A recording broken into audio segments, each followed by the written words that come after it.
And point by point by point, within the first month of his inauguration,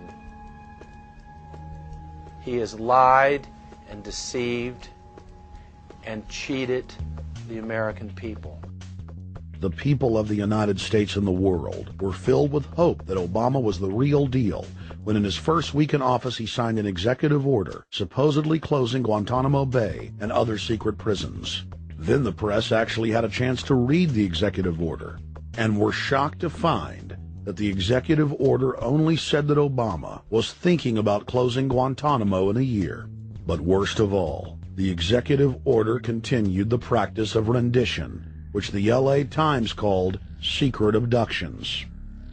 They don't know. They think that he's signed off immediately on closing Guantanamo, but he's allowing prisoners now to be taken to foreign countries and not knowing where they're sending them and to be tortured in foreign countries. They don't know that they kept that provision in there. Obama is now continuing the practice of secret arrest, secret prisons, and most importantly, indefinite detention without trial.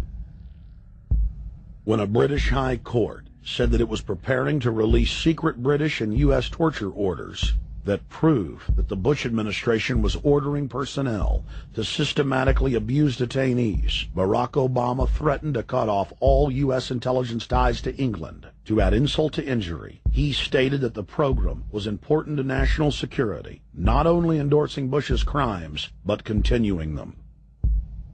Obama voted for a reinstatement of the Patriot Act. And by his early deeds already, again, as we saw with the issues of retention, he's willing to send people that have been charged with nothing to be tortured to so-called get the truth out of them. If the makers of this film attempted to cover all of Obama's lies, this documentary would never be released because there are new ones every day. So in the interest of time, we're going to cover one more big one. Barack and his handlers made the cornerstone of his campaign, keeping lobbyists and donors out of his administration. Within hours of being elected, Obama did a 180 and filled the White House and federal government with lobbyists and donors at all levels.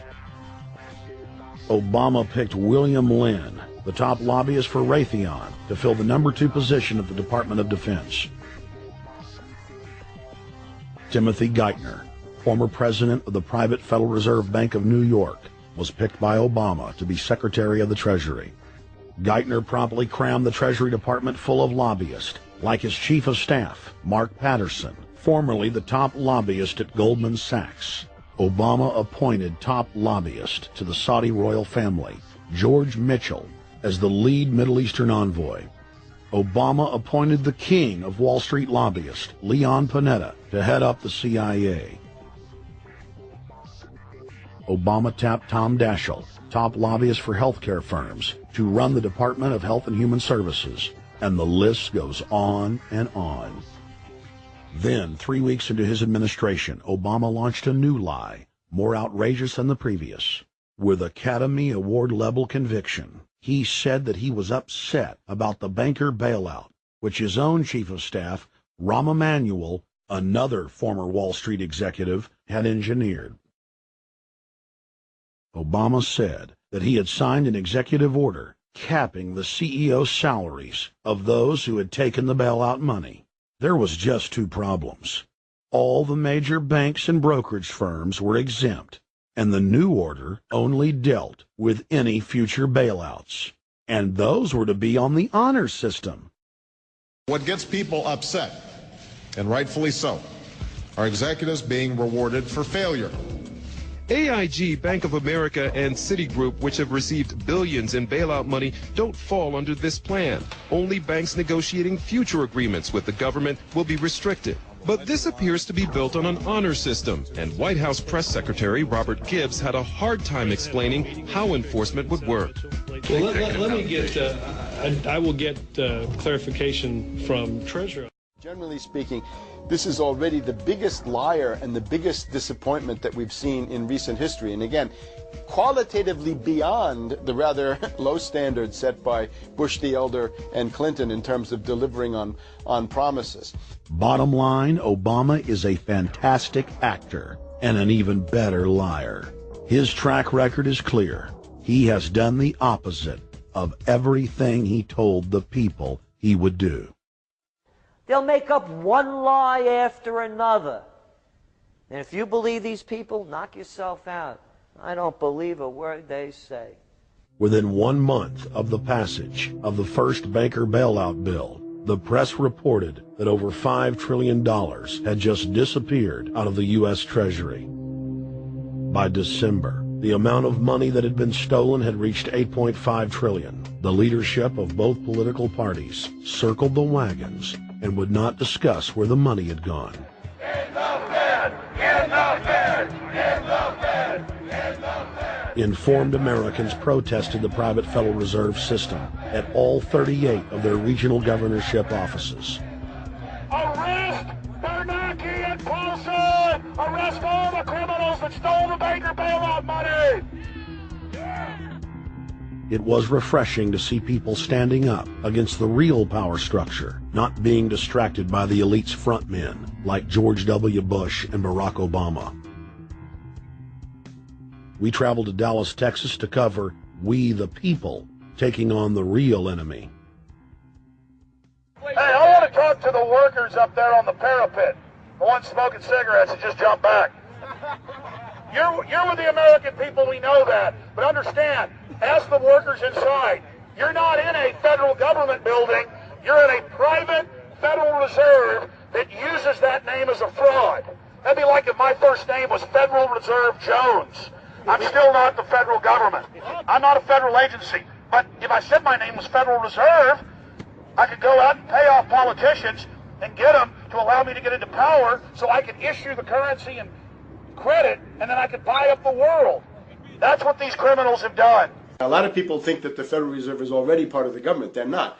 It's controlled by cliques of unelected, unaccountable bankers meeting in secret. Most of these people have never even been through the formality of a Senate hearing or a Senate confirmation. They claim that they're part of the U.S. government. They masquerade as if they were part of the U.S. government. But in reality, this is a purely private operation. Jackals, hyenas, raptors, all of them loyal, not to the American people, but to the Wall Street banks, which is where most of them come from.